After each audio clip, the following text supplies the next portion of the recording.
Hey guys, how you doing? I'm Yalik, and this is a Boom Fails video.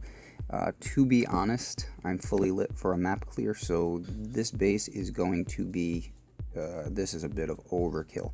But there are, to put it lightly, there are two huge problems with this base, and I want to point out both of them.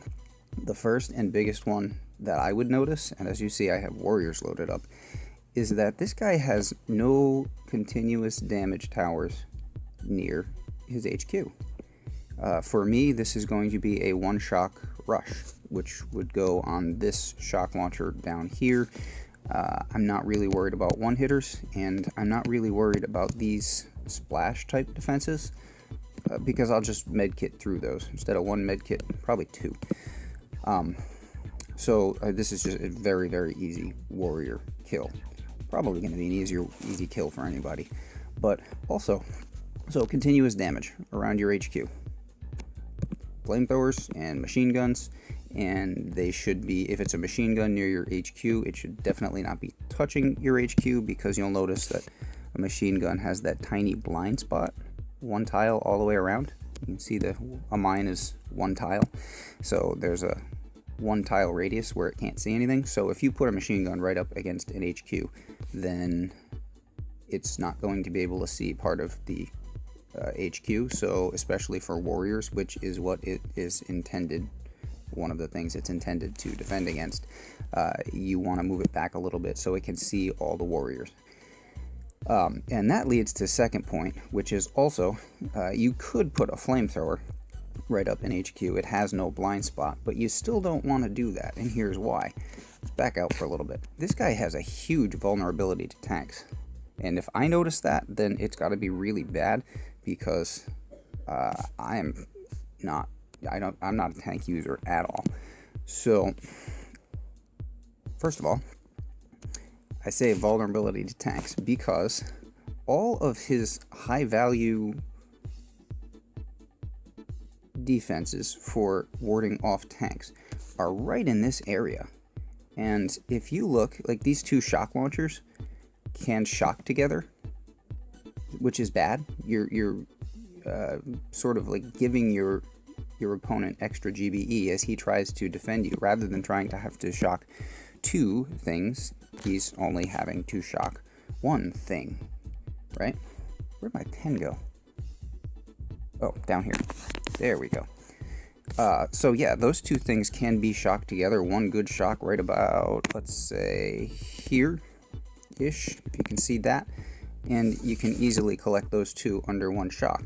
And that's bad enough, but it's not as bad as what's happening up here next to the HQ, where this guy has allowed all of his buildings, blind spot, that should be at least one tile away. All of these buildings are touching the HQ, and that's bad.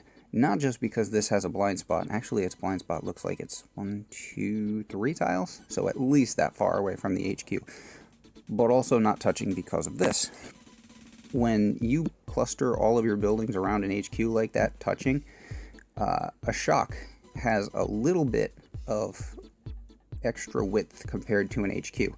So one really good shock, it looks like it would be about there. Actually, it's one tile up from that, would be able to shock all 4 of those towers at the same time. And as long as now, I mean, not just doubling your opponent's GBE, you're just, I don't even know what you want to call that. But these are right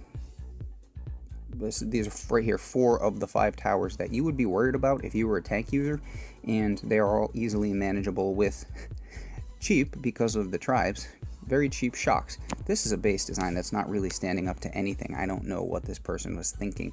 So not good against warriors, not good against tanks, good against, I mean, probably good against RZM combinations, but then again, at this level, do people really use those?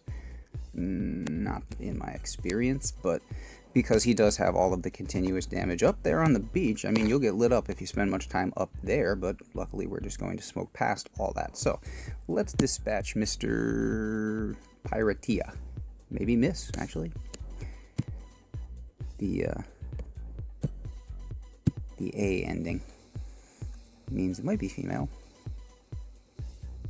Not that many ladies playing this game. We have extra GBE, but because we're lit up. But for the sake of being minimalistic, because again, like I said, this is way overkill, we'll leave a couple of mines and treat this as if, as I would be treating it if this were not a boosted attack.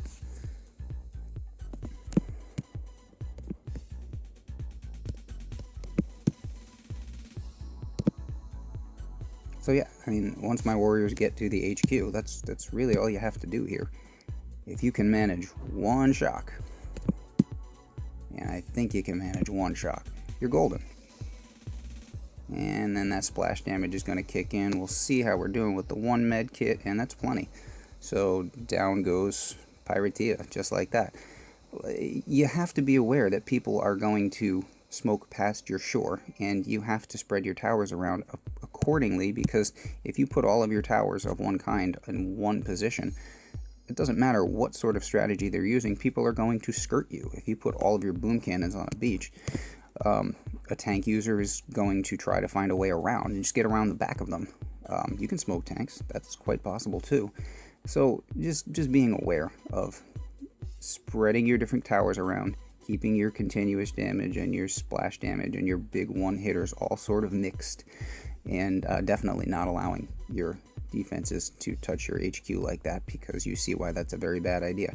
Anyway, bad base designs, they're everywhere. Love them. Can't get enough of them. And that's all I've really got for you right now. So hope you have a great day, and I'll catch you later.